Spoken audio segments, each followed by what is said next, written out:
Hello guys, welcome back to my channel. So guys, आज की हमारे हिंदी की क्लास में आप सबका स्वागत है। और आज का हमारा हिंदी का टॉपिक है संधि। तो आज हम संधि को प्रैक्टिस करेंगे। तो गाइस, आपके सामने है। सबसे पहले तो आपको पता हो कि संधि क्या होती है। तो दो वर्णों के मेल से होने वाले परिवर्तन को संधि कहते हैं। दो वर्णों के मेल से बनने वाले अक्षर को या फिर उनमें जो परिवर्तन होता है उसे हम संधि कहते हैं। और अगर यहाँ पर वर्णों के जगह शब्द आ जाए तो इसका अर्थ हो जाएगा समास से। समास, उसे समास कहते हैं। जहाँ दो शब्दों का मेल होता है समास। और दो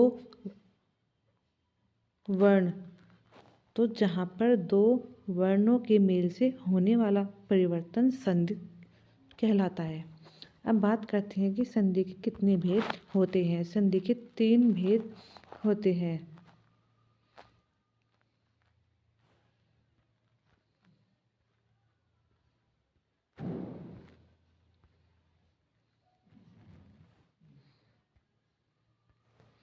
संधि के 3 भेद होते हैं।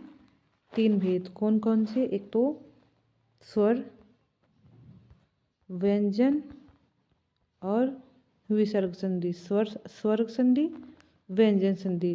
तो जो ये स्वर संधि के भाग होते हैं ये होते हैं 5।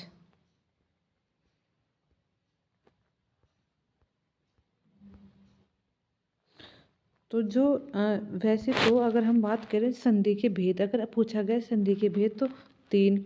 अगर पूछा गया स्वर संधि के कितने भेद तो 5 होते हैं। कौन से? दीर्घ संधि, गुण संधि, वृद्धि संधि, यण संधि, अयादि संधि। अगर पूछे संधि के भेद 3 और स्वर संधि के भेद 5।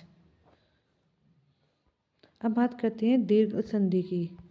तो जहाँ बड़ी बड़ी मात्रा लगी हो वहाँ दीर्घ संधि होती है। जहाँ बड़ी मात्रा लगी हो वहाँ दीर्घ संधि। अब आप इनके टुकड़े कर लेंगे। विद्या प्लस आल्य। यहाँ पर भी बड़े की है यानी आ, ए और आ में से एक। और यहाँ पर भी तो ये हो जाएगा बड़ा आ। ठीक है, इसमें बड़ी की ही होगी। आपको इन टुकड़ों के पास वाला देखना है। जो प्लस के पास वाला आगे और पीछे का बड़ा अक्षर देखना है। जैसे भानु, भानु है ना, तो यहाँ पर बड़ा है। देवा, देवा असुर, तो यहाँ पर भी बड़े की है। तो ये क्या हुआ? दीर्घ संधि। जैसे क्या बताऊँ आपको? विद्या प्लस आल्य। काश मेरे पास बोर्ड की फैसिलिटी होती तो मैं आपको बहुत अच्छा समझा सकती, लेकिन मेरे पास नहीं है। तो ये आ है ना, ये आ का आ क्या हुआ? ए आ में से आ बड़ा हो गया। और ये आ है ही। अगर यहाँ पर ए होता तो भी कोई बात नहीं। तो ये ए आई। दीर्घ संधि का क्या मतलब होता है? दीर्घ मीन्स होता है बड़ा। तो आप समझिए कि अगर दीर्घ है, ठीक है, तो दीर्घ मीन्स होता है बड़ा। तो बड़े में क्या हुआ? तो बड़े में उसके टुकड़े जो भी है उसमें बड़े की मात्रा ही लगेगी। जैसे हो गया गुण संधि। जहाँ एक मात्रा लगी हो वहाँ गुण संधि होती है। ये देखो एक ही है, नरेश। और ओ आओ में से ओ हो गया छोटा, आओ हो गया बड़ा। बड़े की नहीं लगी हुई है तो एक ही है ना, तो वो क्या हुआ? गुण संधि। वृद्धि संधि, जहाँ दो मात्राएं लगी हो, जहाँ दो मात्रा लगी हो वहाँ वृद्धि संधि होती है। ये देखिए यहाँ सब में बड़े ओ की ही मात्रा है। उसके बाद होगी यण। जहाँ य व र से पहले आधा अक्षर हो, तो जहाँ पर य व र से पहले आधा अक्षर हो वहाँ पर यण संधि होती है। अयादि संधि। जहाँ ए आई ओ आउ की मात्रा नहीं होती। याद रखना, जहाँ पर ए आई ओ आउ की मात्रा नहीं होती वहाँ पर और अधिकतम 3 वर्ण वाले शब्द होंगे। पवन, नयन, धावक, शयन, धावन, पावक, कमल, गायक। तो ये सब क्या हुआ? अयादी संधि। अब बात करते हैं व्यंजन संधि की। जहाँ व्यंजन के बाद स्वर या व्यंजन आने से जो परिवर्तन होता है उसे क्या कहेंगे? व्यंजन संधि। जैसे संक्षेपण में बिंदी है तो यहाँ पूरा में बदल जाएगी।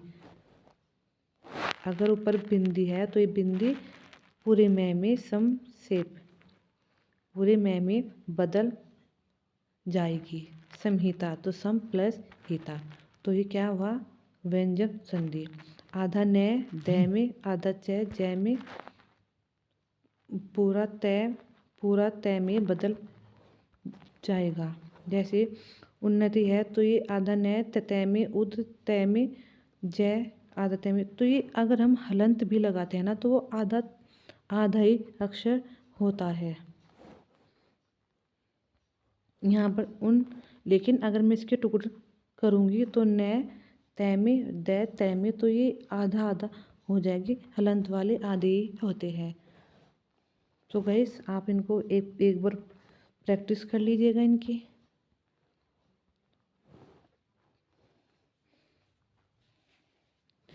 आधा ग पूरा कै में बदल जाता है। ये रहा दिगंबर, दिक प्लस अंबर। अब बात करते हैं विसर्ग संधि की। तो इसमें तो है ही क्या है भाई?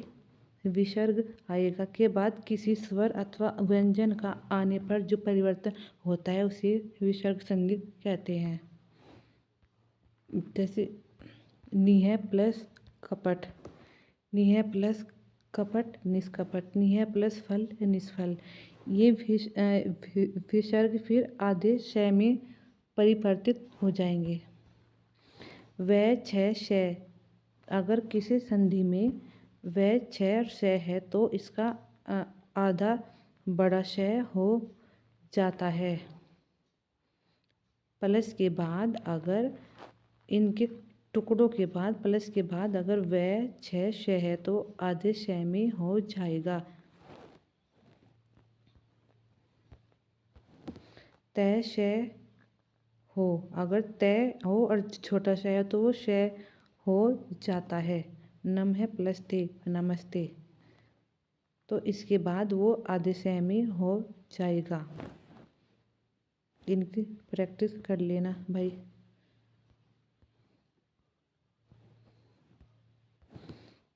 तपोबल, मनोबल, मनोरंजन, मलयोग, ये सारे निह पर प्लस बल निर्बल, आशी प्लस आशीर्वाद, निह प्लस धन निर्धन। सो गाइस इन सब की प्लीज़ प्रैक्टिस करें।